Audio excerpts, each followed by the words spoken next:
তুমি জ্যাগর রাইডার না? তোমাকে দেখি তো আমি ফেসবুকে, তো পেলাম যে তোমার বাইক, এটা শব্দ কি?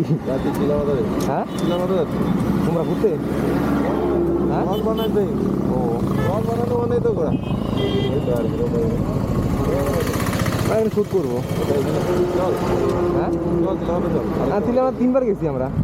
আমরা তো গেছি যাই আর কি করবো, কিন্তু রাস্তাটা সেই আছে না, যত জায়গা আছে সব ঘুরে ফেলাইছি, এখন একই জায়গায় যাইতে হবে আমাদের। আর এই রাস্তাটা খুব ভালো লাগে, চিলাপাতার রাস্তাটা সেই আছে কিন্তু লম্বা না, রেস করছি 3বার। আরেকটা আরে সব হুম আরেকটা আরে সব আচ্ছা, তোমাদের সে গেছিলাম, ওই যে কলেজে গেছিলাম বসন্ত উৎসবে। তুমি যেমন তোমাকে দেখছি বাইকটা, আমি কই এটা কে, কার বাইক? হেলমেট পরে গেছিলাম, হেলমেট পরে হাঁটতে হাঁটতে হ্যাঁ হ্যাঁ তারপরে দেখলাম তোমাকে আমি, তোমার বাইক, তারপর মনে পড়লো যে তুমি এটা হয়তো। আর কেউ পাবে পাই না। ওয়ান ইন ফালাকাটা না। তোদের বাড়ি কোথায়? আমাদের এই